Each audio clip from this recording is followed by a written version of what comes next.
people watching this haven't heard of Tusmore Distillery, it's no surprise, because even people that follow English whiskey, it's still a very new thing. I myself only heard about it a few weeks ago from the guys at the British Honey Company. So give us a little bit of details about this great new exciting distillery based in Oxfordshire. I understand it's a collaboration between the British Honey Company, another company, and the Tusmore Park Estate. So I wonder if you can give me a bit more detail on that. Yeah, not a problem. So the British Honey Company, we are originally started as a honey company.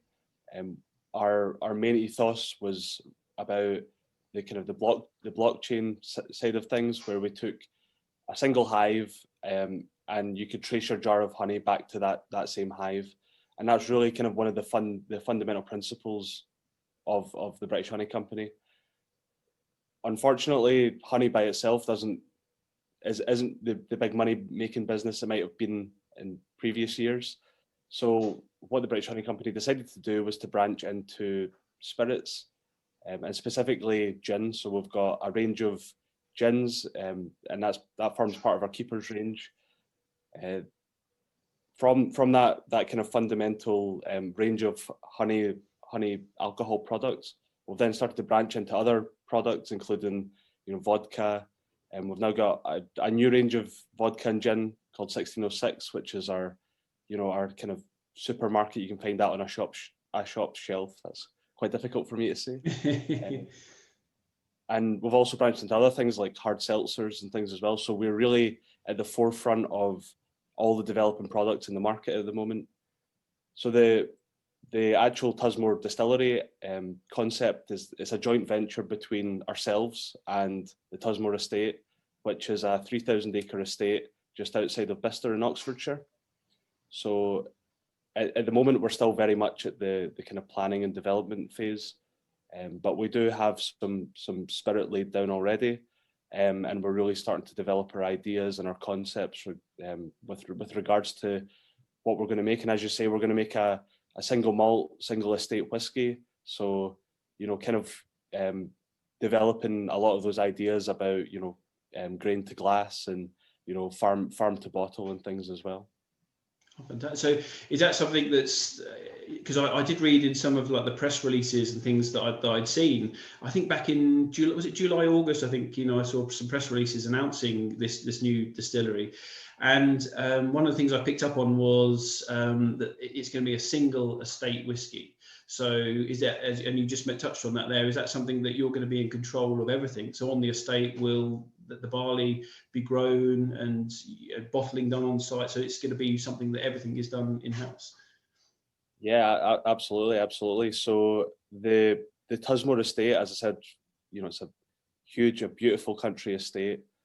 And at present, they're already growing a variety of grain. So what we've done is we've kind of, in collaboration with the farmers, we've already started the conversation about distilling barley, how we cultivate that, how we grow that. Obviously, at present, they're growing a lot of barley maybe for other applications, maybe for feed or silage or things. So we've had a conversation with them, and we've already grown successfully distilling barley. At the moment, I think we're using Laurier, and we've had that floor malted through our malting site. We've used the maltsters down in Warminster to malt this barley, and then at the moment we're sending that malted barley across to Ireland, where we're having it milled, mashed, fermented, distilled, and that spirit then comes back to the Tusmore Estate, where it's currently maturing. So we're doing that kind of in batches at the moment. So we've got we started in 2018 this process of making Tusmore whiskey, but really what we're now planning on doing is building the distillery that fills that gap between the grain and the cask, basically. So when we say single estate, the barley's grown within the estate walls, and the cask will sit within the estate walls as it matures as well. So apart from the malting stage, the whole process is conducted within the walls of the estate. Okay, fantastic. And what kind of stills are you going to be using? Is that something it's already in place now, or is have you still got those on order? Is it what's the sort of status of the stills and that kind of thing at the moment? So we're, at the risk of saying too much, we're incredibly close. We're almost across the line with putting those stills, pushing the button and saying go with the stills. Okay. I started in August, and that's kind of been, that's where all our energy's been focused at the moment, is getting that across the line. But at the moment, we're looking towards, I don't like to say, following the traditional Scottish method, but that's kind of what we're doing. We're, mashing as usual, fermentation as usual, but then we'll have double pot stills following that as well. So, well, I think anyone who enjoys Scotch whisky is not going to argue with the traditional approach there. It's hundreds of years of tradition there, so I think that's certainly a great thing. Yeah, so it's tried and tested. So that's the style we're going for. We're obviously well aware that we can play about with the rules a little bit more down here in England. So yeah, there's lots of exciting things that I certainly have in my head, and my colleagues have in my head about what we can do going forward. And hopefully not only, we've got no problem breaking the status quo, as well as, the tried and tested method works, but the sort of the range and the scale that we're going for is really going to allow us to play about and really put the flavour of the new make spirit forward.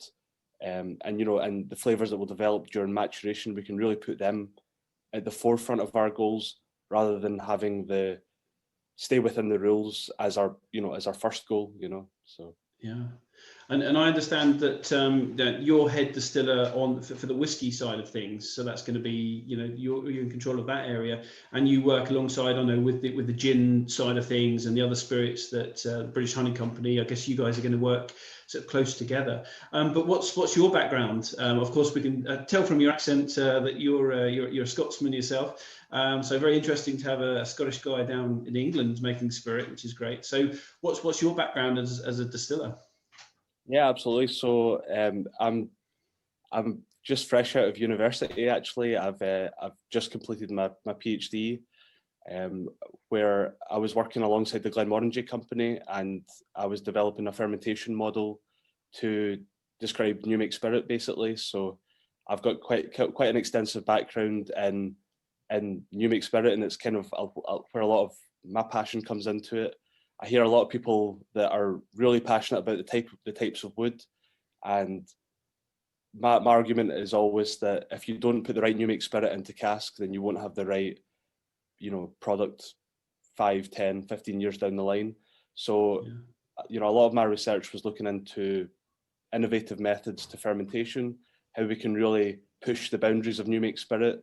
Obviously, in Scotland, you've got to play within the rules, and as I said, we take this a little bit further here in England. So, absolutely. And have you had any stick from your fellow Scots saying, "Oh, why are you going south of the border to make whiskey down there?" And is there any jealousy of some of the English whiskey distilleries now pulling some of this great talent from Scotland? Yeah, I think it goes for a lot of the market, that I think having such a diverse, broad range of products from different countries is actually just really good for the category. And it's one of the real draws that I had to the industry, was that there's not that sense of one-upmanship here. It's all for the greater good almost. We're all really singing off the same hymn sheet. We're all trying to push the boundaries of what we can do with our products. And it's why it's so great to see so many products in front of you right now. It's because, when I look at other whiskey distilleries, I don't see competitors. I see, pools of knowledge or really exciting products that I want to go out and try and buy myself. I'm quite a passionate person about whiskey fundamentally. So, I just think that it's all, we're all pushing in the right direction, and there's a reason why, English whiskey's in boom. It's because matured spirits, brown spirits across the world are in boom at the moment, and we're all just helping drive that market, I think. Yeah, it's something I had a conversation with yesterday. I was talking to David from Spirit of Yorkshire, and with other distillers as well, that there does seem to be this great sense of collaboration. It's not competition. It's, people are looking what other people are doing.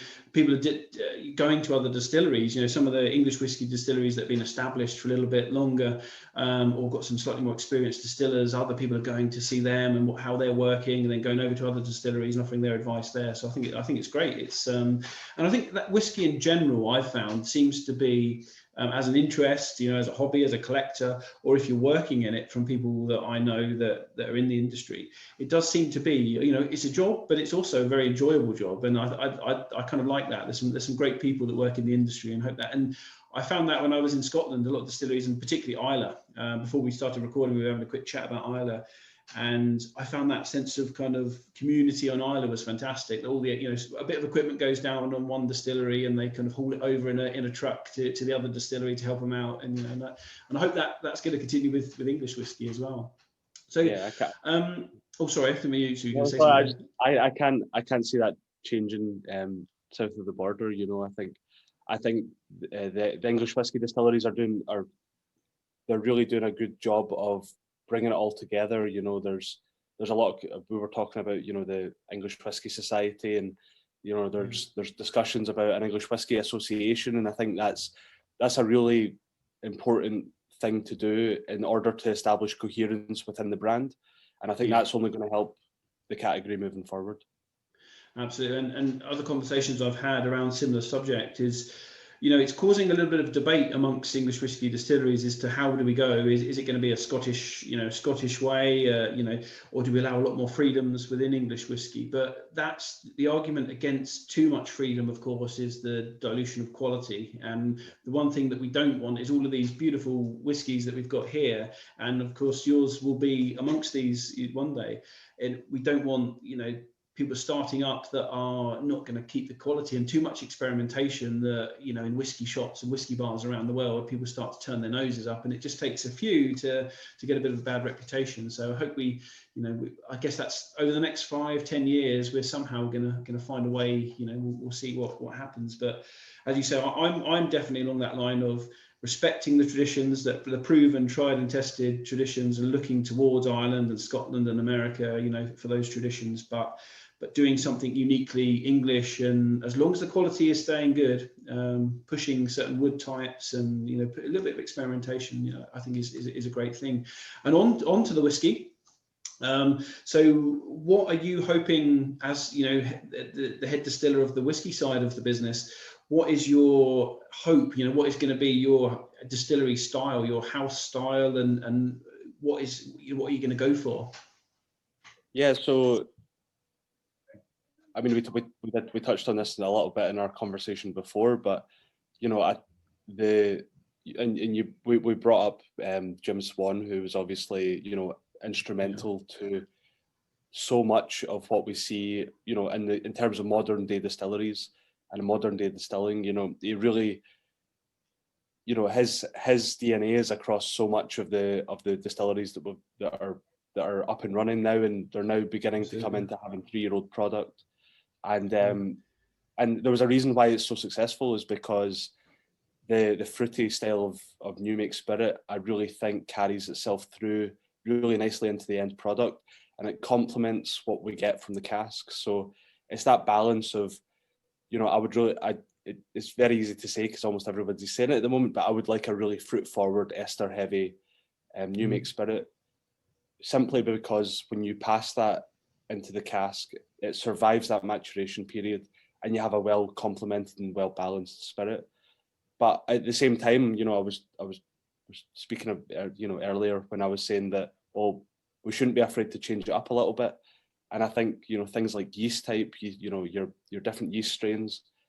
If you really want to say, right, okay, this week we're going to make a spicy style of spirit. This is, we could maybe change a yeast strain, pop that in there.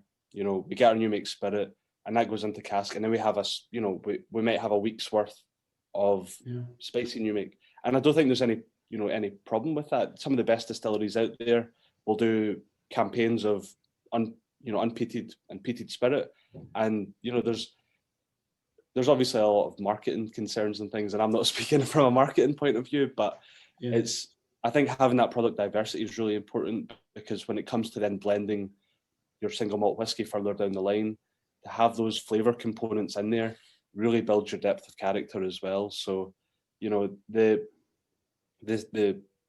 a lot of there's a lot of people out there that really enjoy single cask whiskey, and I'm definitely one of them.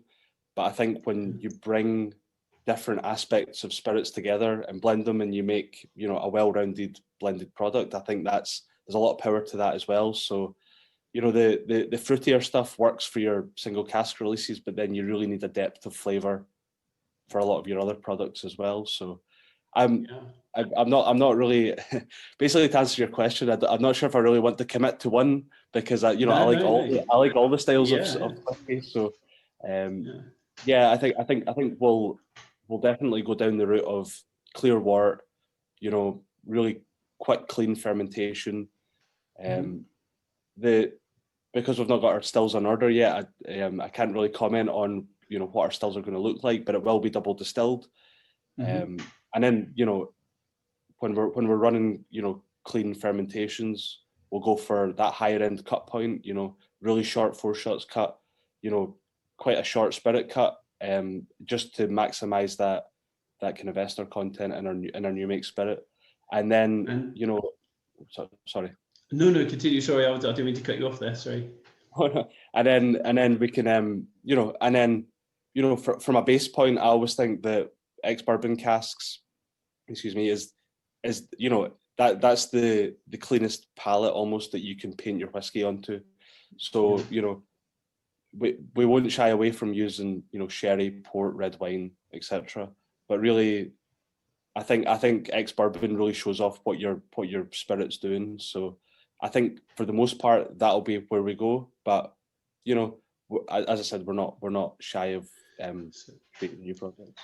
Yeah, so perhaps like a very nice fruity new make into bourbon cask, and then maybe some finishes that we'll see later on down the line, and then kind of get a little bit more funky in that kind of area later on. But and talking of the whiskey, now you guys very kindly sent me a couple of samples of your new make spirit, and I think one that's been aged for about, is it probably about a year? I've got 2019 on here, so I'm guessing it must be around about a year this has been in a cask, to get a little bit of an idea of what you're going for. Yeah, that was distilled in January 2019, so it's nearing its 2-year birthday. Yeah, so maybe we should have a little taste. Have you got a little bit there, and maybe you can sort of talk me through. Maybe so was this so I guess, are these kind of test batches almost, and you mentioned that you've already laid some casks down, so is this going to give a good idea of the sort of style that you're going for? So this is going to be this is an idea of what we're going to do further down the line. What we've done is we've grown as I said earlier, we've grown the distilling barley at the Tusmore Estate, so that's been grown there. Same process as I described earlier. We send that off to Warminster, where it's floor malted, and then it goes across to Ireland, where I think I mentioned earlier as well, it's milled, mashed, fermented, distilled, and then it comes back to us, and it's been maturing since it's came back to us. So this is basically what our kind of ethos is about, albeit it was distilled over in Ireland rather than being distilled at Tusmore. It has been triple distilled, so it'll probably come out a little bit lighter, on the lighter end, than what we hope to get at the Tusmore Estate when we're up and running, because we're just going for those 2-pot stills. But yeah, for the most part, it's very much that same sort of style that we're going for. But something a little bit different as well. It's all well and good just doing a run-of-the-mill double distilled, but we thought, well, we'll take it over to Ireland, we'll do it the Irish way, and we'll just see how it turns out, because I think a lot of this was kind of us trying to develop what we wanted in our spirit.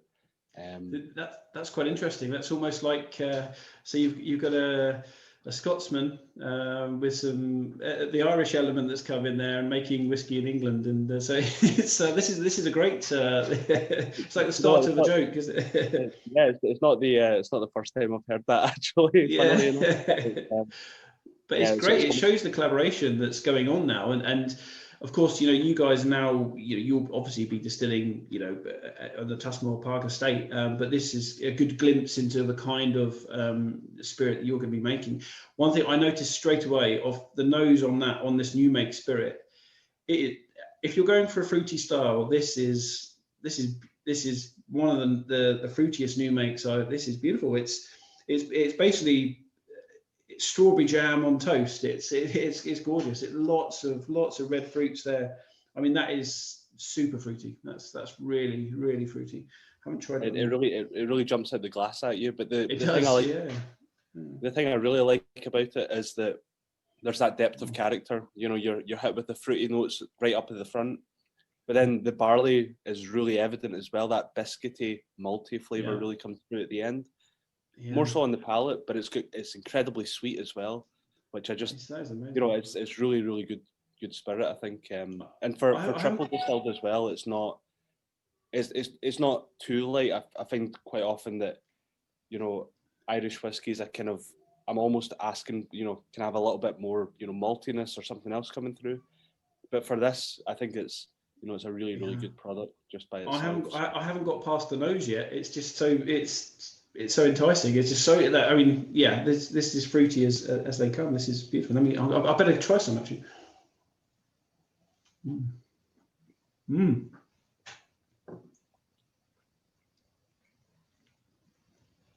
Okay, yeah. That's nice and sweet, isn't it? Yeah, you get the heat. Actually, what's the? So that's 63.5. So yeah, so that's pretty poky. But it's still fruity though. You still get that fruitiness, as you say. More of the barley comes through, and the kind of maltiness comes through, and the spiciness on there. But the sweetness and the fruit still stays. Yeah. And it's already got quite a. I mean, that fills the mouth, doesn't it, with flavour already, which is and the amazing thing is the amazing thing as well is it's the if you add just a drop of water as well, those fruity pear and apple notes just come out more to greet you as well. It's we were really pleased when we got this. I'm now very pleased that I've got this. This is so thank you. This is beautiful. Not a problem. It's always good to share, and it's always really good to hear good things about what we're doing. It kind of asserts that we think we're doing the right thing, but we were across in Ireland producing this, and really pleased with what we got back. So that is good. So yeah, I mean, this I think we were talking about Dr. Jim Swan a moment ago, and he being very much behind very fruity new make spirit and very fruity character. And I think this would be one that he'd be proud of in terms of fruit. It's really, really good. Yeah, amazing. I would say that's one of the fruitiest noses I've tried on a new make. It's so fruit forward that then you get more of the spice and the warmth in the palate, of course. But then the fruit still carries through as well. So that's just jam on toast. That's gorgeous. Beautiful. Yeah. So I'm just going to finish that last little bit there. It's very nice. And then we've got so this is of course the same spirit that's then been put into a cask. Was it a bourbon cask that this is going straight into? It's first fill bourbon, that whiskey there. Okay. This has been. So we'll start to see where it's. And this is around about a year old, so you can already see the colour, sort of light golden colour starting to come through. Okay, wow. See, for me now, that fruitiness, that very berry jammy, has now become almost a little bit more marmaladey. It's become much more rounded in flavours and spices, and Yeah, you get more of an orangey, marmalade-y kind of things just starting to come through. I get that really nice sort of influence. Yeah, I get that really nice banana kind of, Yeah. flavor that you get from ex-bourbon. The one of the important things to note about this as well is that we've actually transgressed from one vintage to another. So we've got, the mature product that's the 2019 vintage. The new make spirit was actually distilled earlier this year, just before all the chaos of COVID-19 and the coronavirus. So we're actually trying 2 different years of barley, and obviously there's a lot of conversation at the moment about terroir and vintages on very much like the kind of wine, the wine philosophy, and the new make spirits will drift as a result. The two barley harvests weren't the same, year on year, so it's quite interesting to see how the new make spirit develops as well as how each spirit develops in cask as well. So really it's amazing the transformation already. It's gone, as I say, it's still very fruity on those, but so they've rounded up into a little bit more kind of spicy, orangey, woody, which you'd expect. Are you able to say which bourbon cask you use, or is that a bit of a secret at the moment? Or? It's I can't disclose that to you, unfortunately. That's fair enough. I'm trying to guess. I've stuck my nose in when I've been to certain distilleries, and they've had a delivery of casks. I kind of like, they let me have a little sniff inside. I'm like, that's Woodford Reserve. That's, I think that's, But I'm gonna have to guess on this one. This is, what I'm really picking up on this is, it reminds me of gingerbread dough. There's like a gingerbread, when you're cooking gingerbread but you haven't baked it and you just got that dough. It's got something like that on there, which I think a little bit more maturation in the cask. It's going to pull in all those flavors, and it's going to be there's a nice ginger, sort of doughy ginger note to that already. Yes, that's quite, and that comes through on the palate as well. It's the fruitiness, the sweetness is there, but you're starting to get some of those spices that are coming through. Wow, I'm pretty impressive already. I'm really amazed at how it's quite tannic, it's quite cloying, but the sweetness brings it around, and I think just over time that sweetness will start to overarch everything else, which will just it's got that kind of, you need the kind of cloyingness because it gives the spicy notes to the spirit. But the sweetness, I'm amazed at how much sweetness it's taken from the cask already. It's absolutely, really, really interesting. I'm excited to see how things develop. So I'd like to see, in next year, to see how that's rounded out even more. I mean, the journey already from the new make spirit to this is pretty amazing. And really good. And as well, Richard, this is at cask strength, so I think it's about 58%. Yeah. So a couple of drops of water and that fruitiness is really going to come out more as well. It's really going to, and that's that's the kind of joy of new make spirit, is that when you smell it at cask strength, it's not very evident. Now a little touch of water will just bring that out, in the bucket notes. Amazing, that's incredible. So, are we gonna? Well, I guess with this, I mean, I'm very impressed already with, and I know it's slightly different. You're going to be, of course, producing on site in Oxfordshire when the stills arrive and everything like that. But obviously, going for something exactly the same as this.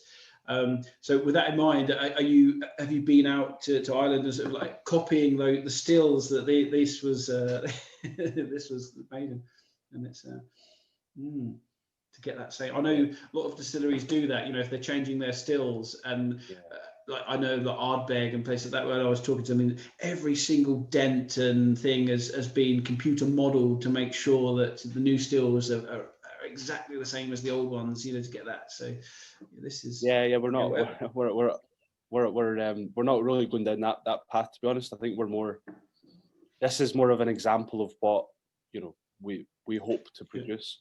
But no, we're not. We're not copying what we've already done in Ireland. We're kind of forging our own path. But the nice thing is, it kind of gives us a benchmark to reach. Absolutely. So because at the end of the day, as I said, the barley vintage is going to be different. The barley harvest is going to be different.